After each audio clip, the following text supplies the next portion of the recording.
Bueno, este salmo fue compuesto por Asaf para ser cantado, dice en el titulillo, sobre Nejinot. Eso significa que el músico principal debe interpretar instrumentos de cuerda, ¿sí? Es decir, el salmo se cantaba con instrumentos de cuerda. Al parecer, pues el capítulo entero nos deja ver como si hubiera habido un intento de parte de los enemigos de Israel de querer tomar a la fuerza a Jerusalén, ¿sí? Asaf nos cuenta que los adversarios ni siquiera tuvieron oportunidad de alzar las armas y que los judíos ni siquiera tuvieron la necesidad de defenderse, porque Dios mismo los hizo retroceder humillados cuando ellos vieron la indignación de Dios desde el cielo y la vista del imponente monte Sión. Eso es lo que trata este capítulo. Vamos a estudiarlo en 2 puntos. Versículos del 1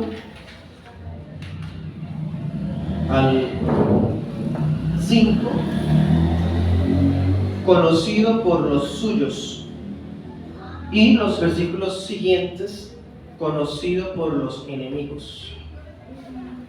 Bueno, comencemos. Ustedes se acuerdan que hay una historia bíblica que, por cierto, está 3 veces en la Biblia. Está en Segunda de Crónicas, Segunda de Reyes y en Isaías. Fue cuando el rey Sennacherib de Asiria trató de tomar Jerusalén. Y la palabra nos dice que un ángel de Dios vino y mató a 180,000 soldados en una noche. Ellos ni siquiera levantaron una sola arma contra Jerusalén. Dios los mató a las afueras de la ciudad. No quiero decir que el salmo fue escrito con base en esa historia, porque eso ocurrió en tiempos de Ezequías, y Asaf vivía en tiempos de David. Hay muchos años, de hecho como unos 4 siglos de diferencia. Lo que quiero es aprovechar esa historia para que entendamos a qué se refiere. Un enemigo trata de tomar Jerusalén y Dios no les da ni la oportunidad de levantar o sacar una espada o colocar una flecha en su arco cuando ya están derrotados. Esa es la idea de este capítulo. En ese punto 1, conocido por los suyos, versículo 1 dice, Dios es conocido. Y a propósito, dice en Judá y luego dice en Israel. Los que ya han leído el libro de Reyes y Crónicas se acuerdan que el reino se dividió en 2. Entonces, el hecho de que aquí esté mencionando a Judá y a Israel está mostrándonos que fue escrito efectivamente cuando el reino estaba unido. Y el reino unido estaba así cuando estaba David reinando y Salomón. O sea que definitivamente este salmo fue escrito en ese siglo XI antes de Cristo, no en días de Ezequías. Bien. Dios es conocido por su pueblo, porque su pueblo puede ver su grandeza, la grandeza de su nombre. Versículo 2. Además, Él mora con ellos, habiendo construido una habitación en el monte Sión. Es algo así como si dijera, somos invencibles, no pueden penetrar nuestras defensas.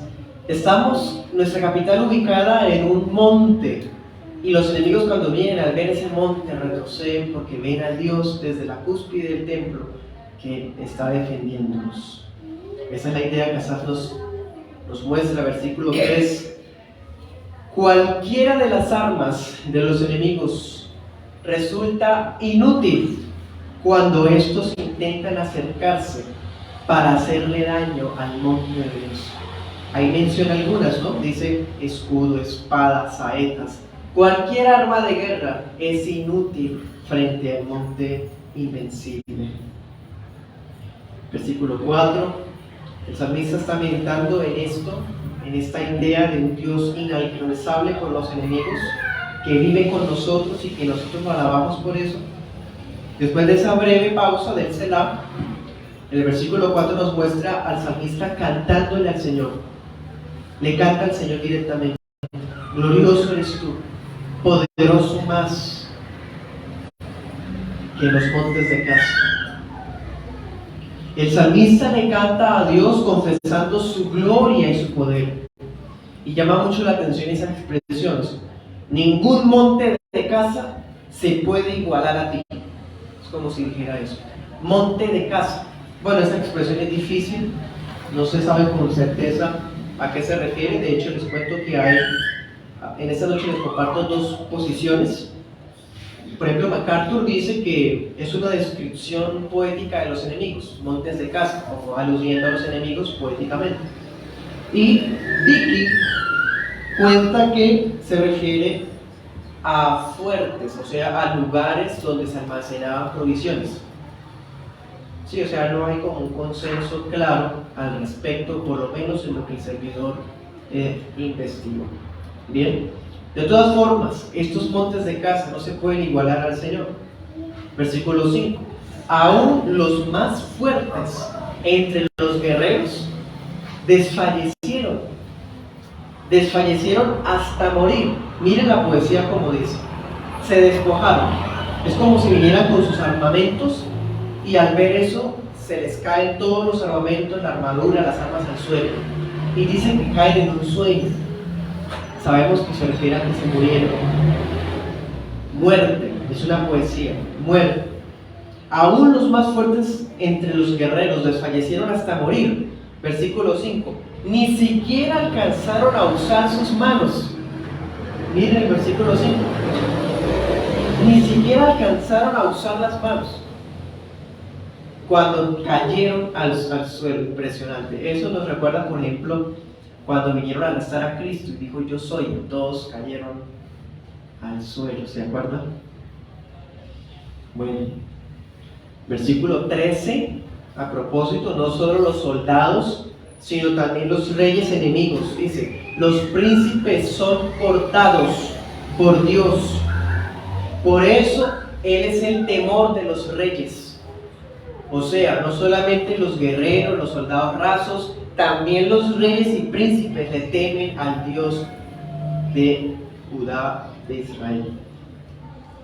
En resumen, hermanos, este primer punto es como si el salmista hubiera dicho: inolvidable fama te has ganado, oh Dios poderoso, que con tu esplendor derrotaste a tus adversarios, incluso antes de que estos se acercaran a tu templo. Por eso recordaremos tu nombre y tus obras para siempre. Es como si hubiera dicho eso el salmista. Vamos a mirar el segundo punto, versículos del 6 en adelante.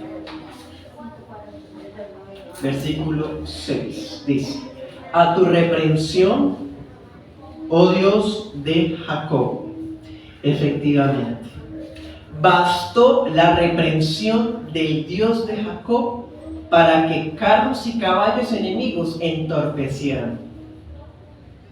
En la primera parte vimos a los enemigos desplomarse muertos, y en la segunda parte vemos lo máximo en tecnología de ese entonces: armamento y carros que de repente empiezan a tambalearse y de repente se desvían, se caen. Algo parecido a lo que les pasó a los egipcios cuando trataron de atacar a los israelitas y vino el ángel de Jehová con la nube, ¿se acuerdan? Y que desjarretó algunos caballos y soltó algunas ruedas, ¿se acuerdan?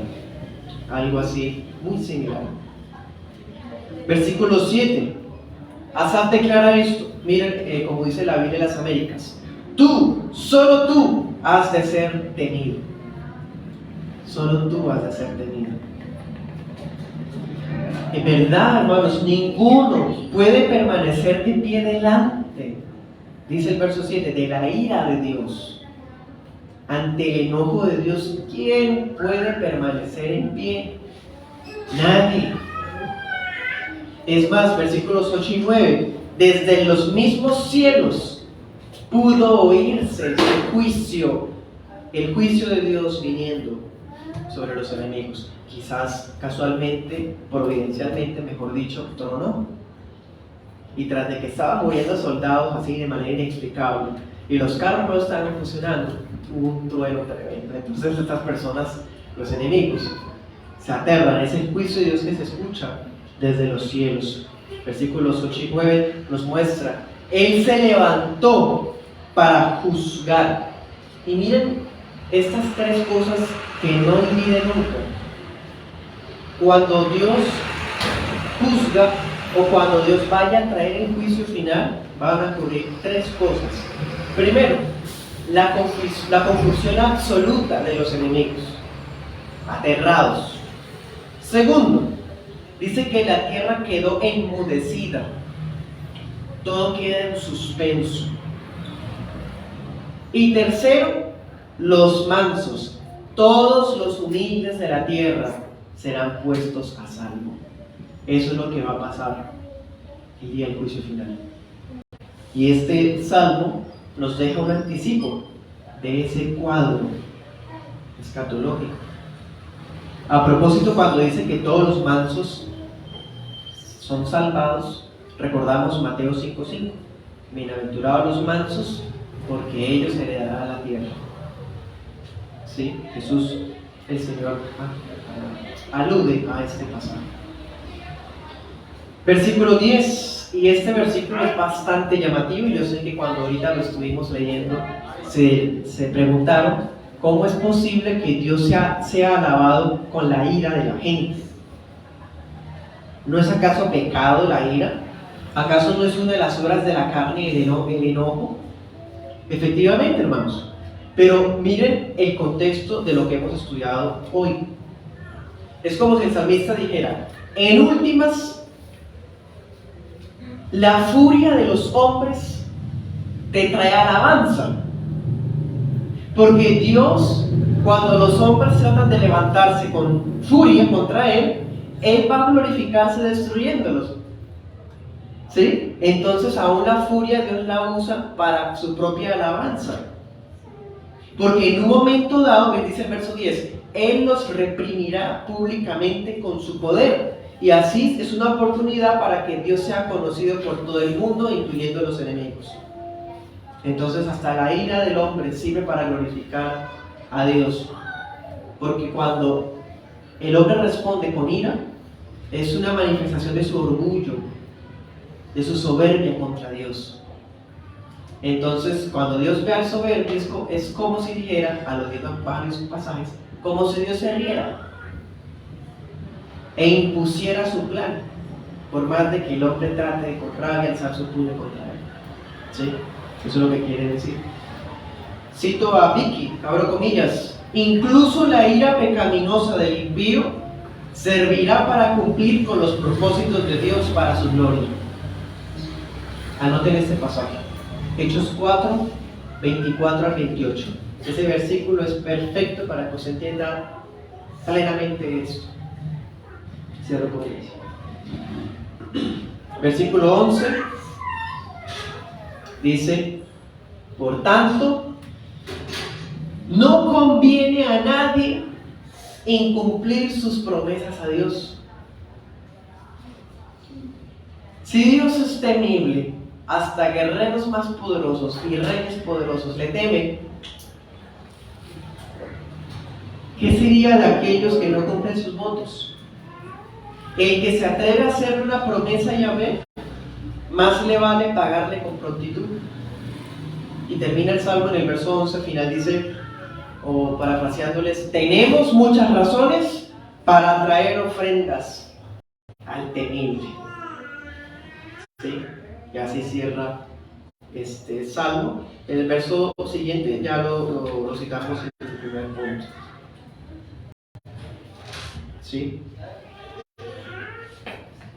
El verso 12, perdón. Bueno, algunas aplicaciones. Hace 2000 años, demonios y seres humanos tuvieron la oportunidad de mostrar toda su saña contra el verbo de Dios. Y todo su ímpetu impío, lo único que logró fue morderle el talón a Cristo. Aquel cordero que fue inmolado por la ira de fuertes y príncipes, se levantó victorioso de la muerte y un día vendrá a juzgar a las naciones. Ese día, islas y montañas desaparecerán de la vista, y unos y otros serán divididos. Los impíos no podrán quedar en pie ante el trono blanco, porque ¿quién permanecerá cuando sea el momento de su vida? Y por su parte, los mansos, los justos, serán salvos y serán herederos de la nueva creación. Mientras tanto, Isaías 54:17: ningún arma forjada logrará exterminar a la iglesia de Dios. Usen las armas que quieran. Sabemos que existen muchas iglesias locales de todas las ramas del cristianismo que sufren persecuciones en países extremistas, impíos. Pero como sea, en cuanto a la iglesia universal, no lograrán exterminarla. Ningún arma forjada prevalecerá contra ella. Ni todas las fuerzas del infierno reunidas podrán hacerle nada a la iglesia, porque las puertas del Hades no prevalecerán contra ella. Primera de Juan 4:4, Reina Valera contemporánea, dice: hijitos, ustedes son de Dios, porque mayor es el que está en ustedes que el que está en el mundo. Dios es conocido en Judá, en Israel es conocida su grandeza. Mayor es el que está en nosotros que el que viene a levantar sus armas contra nosotros. Todos los males que vengan a la iglesia universal o levantamientos que sufra, sean internos o sean externos, como sea que dice la palabra, la ira de los hombres te alabará. O sea, aún la oposición del mundo servirá para que la gloria de Dios brille y sea exaltada en mayor medida. Pero tarde o temprano, Él llamará a cuentas a todas las naciones. Amén.